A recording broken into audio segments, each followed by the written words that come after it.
Olá, minhas queridas, estamos nós aqui e hoje nós vamos dar continuidade à nossa série Ansiedade Feminina, Histórias de Cura e Superação.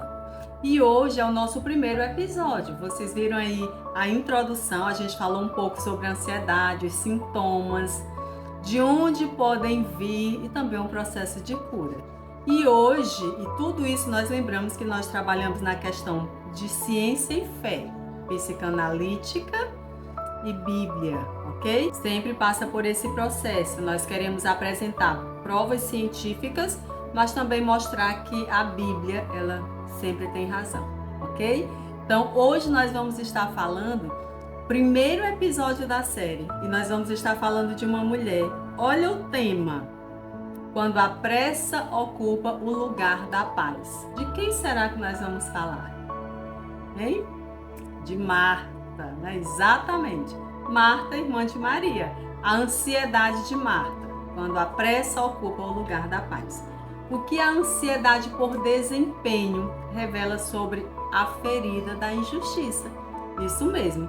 Vou tentar vincular, estou estudando e sempre trazendo para vocês que a ansiedade ela está diretamente ligada às nossas feridas emocionais.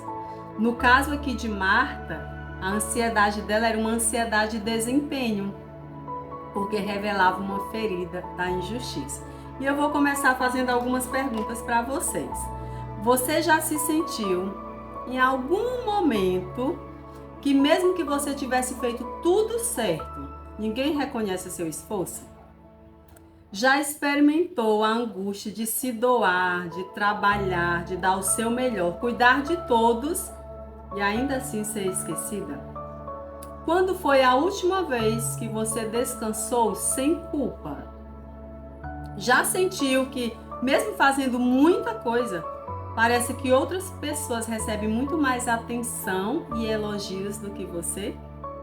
Se você respondeu positivamente uma, duas ou mais dessas perguntas, talvez você tenha sofrido a ferida da injustiça e pode ser que esteja aí com ansiedade por desempenho, ok? Então fica atenta. O contexto bíblico, a gente vê ali a história de Marta e Maria. Quando Jesus visita a casa delas, enquanto Maria senta-se para ouvir Jesus, seus ensinamentos, Marta está ali ocupada com os afazeres. Incomodada, Marta questiona: Senhor, não te importas que minha irmã me deixe servir sozinha? Diz-lhe, pois, que me ajude. Jesus, com ternura, responde a Marta: Marta, Marta, andas inquieta e te preocupas com muitas coisas, mas uma só é necessária, e Maria escolheu a boa parte. Essa passagem está em Lucas, capítulo 10, vai do versículo 38 até o 42, ok? Então aqui, Marta, ela não sofre apenas de sobrecarga, ela carrega essa ferida da injustiça. A sensação de que os seus esforços não são valorizados, de que sempre precisa fazer algo mais para poder ser amada e ser aceita. Por isso que ela estava ali naquele frenesi, naquela angústia de fazer algo, enquanto que Maria se aquieta. E geralmente, quem passa por essa ferida, ela fica incomodada quando outras conseguem se aquietar, porque ela é muito agitada. E vamos vendo aqui, vamos avaliando a história dela, né? A injustiça emocional ocorre quando sentimos que o nosso esforço não é reconhecido, que outros recebem atenção sem merecimento ou que nossas necessidades não são vistas. Essa ferida ela é aberta nesse contexto, ok? Pode ser, geralmente acontece mais na infância, mas também pode ser já na juventude, adolescência, alguma situação que você se sentiu injustiçado. E essa ferida, quando não curada, ela gera essa ansiedade de desempenho, caracterizada pela necessidade constante de fazer mais, provar valor, estar em movimento, manter tudo sob controle para ser aceito ou reconhecido. Isso gera, minhas queridas, algumas reações, como Marta mede o seu valor por quanto que ela serve, sente culpa ao descansar e raiva ao ver outros descansando. Sua mente corre, seu corpo cansa, sua alma grita. São tantos sintomas, não é? Em termos psicanalíticos, isso revela um superego severo, quando ela cobra demais dela mesma, que a pressiona com cobranças internas. Ou seja, você precisa provar que merece amor. Ela se frustra com Maria, porque inconscientemente vê em Maria, né, nela, alguém que ousou fazer o que Marta não teve coragem de fazer, o que temia fazer, que era escolher o que é essencial e não o que é urgente. Ok? Então, fica aí essa dica, né? Essas reações, elas são geradas diante dessa ansiedade de desempenho. Você acaba medindo o seu valor por quanto mais você serve, fica com raiva se vê alguém descansando, vá se avaliando, certo? Quantas mulheres vivem como Maria? E quantas mulheres vivem como Marta? Quem é você aqui? Né? Vamos aqui. Quem é você nessa história? Marta ou Maria? Então, quantas mulheres de hoje nós somos muito mais Martas, não é verdade? Mulheres que cuidam da casa, dos filhos, da carreira, da igreja e acabam se esquecendo de si mesmas. Que acumulam funções, mas se sentem sozinhas. Que pedem ajuda, mas sentem que ninguém as escuta. Que vivem na hiperatividade emocional, confundindo produtividade com valor pessoal.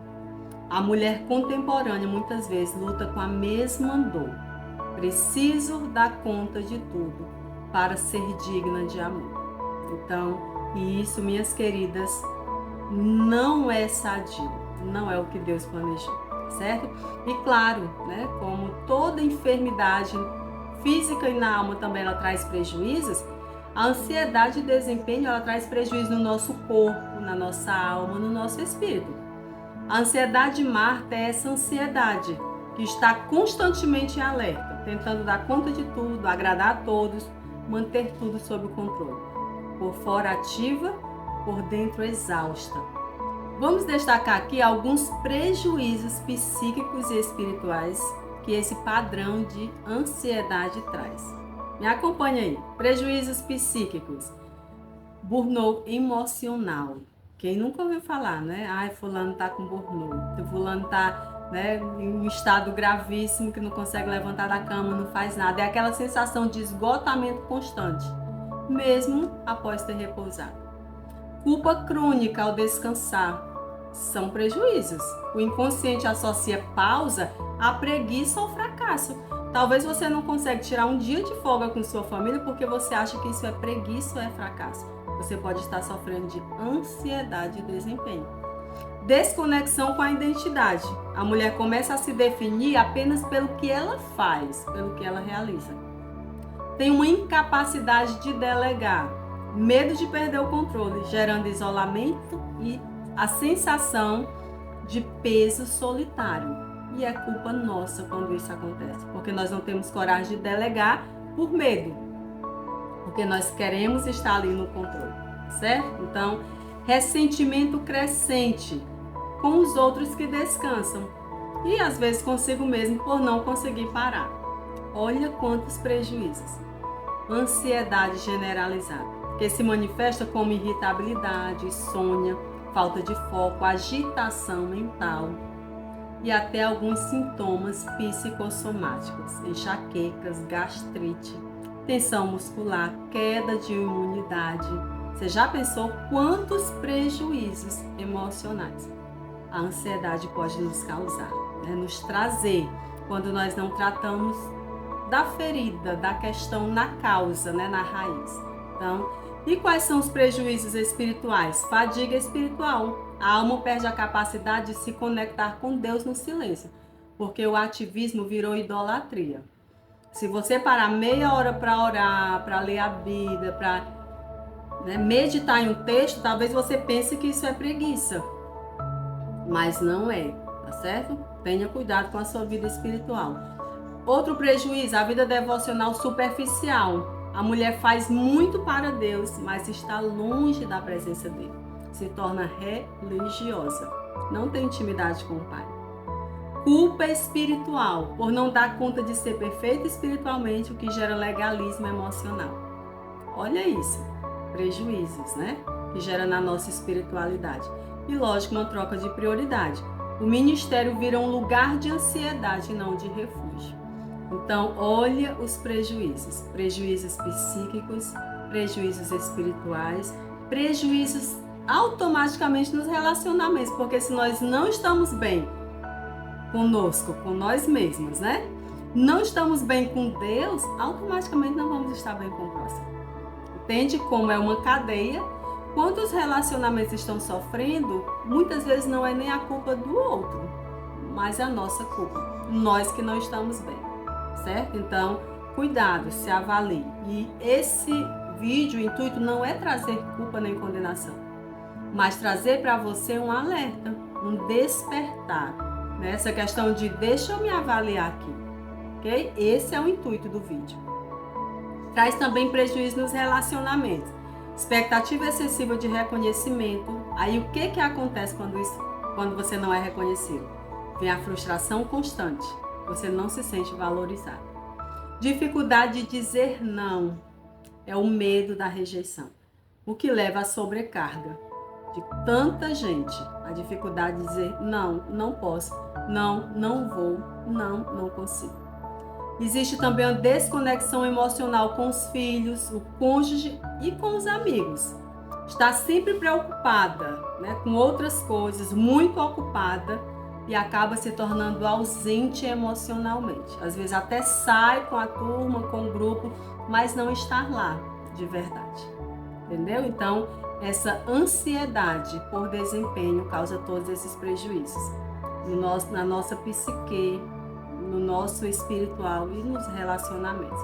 E acaba também no relacionamento uma postura controladora, que afasta os outros e impede de ter vínculos saudáveis, porque você quer fazer tudo e quer obrigar os outros também a fazer.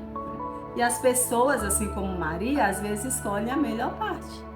Não, eu não quero, eu quero me aquietar, eu quero ouvir, eu quero isso, e isso acaba desgastando. Olha como é sério, né? E aí você pode dizer, Márcia, eu entendi, meu Deus, eu acho que eu me encaixo em quase todos aí. Mas deixa eu lhe trazer uma palavra, existe cura e restauração, certo? Jesus, ele não repreende Marta com dureza. Ele a chama pelo nome 2 vezes, como quem quer tocar ali a sua alma ferida. Fico imaginando, Senhor, Márcia, né, nas minhas inquietações. Você que está me ouvindo, talvez o Senhor diga Maria, Paula, Regina. Né? Chama-nos pelo nome para dizer, aquieta. Você precisa se aquietar, você precisa entender que eu estou no controle. Então eu fico imaginando o Senhor, né, falando isso comigo, me chamando a atenção, porque Ele nos chama com amor, com muito amor. Ele não faz com Marta, não chega ali repreendendo. Então Jesus, ao corrigir Marta com amor, convida para a cura, e a cura começa na relação com Ele. Essa calma, que você aprenda a descansar, a fazer pausas sem culpas e possa glorificar a Deus com a sua vida. Amém? Muito obrigada por ter ficado comigo até aqui. Permaneça nesse canal que nós temos muito mais para compartilhar. E não esquece, se não te inscreveu, te inscreve, aciona o sininho e compartilha com as amigas. Deus abençoe.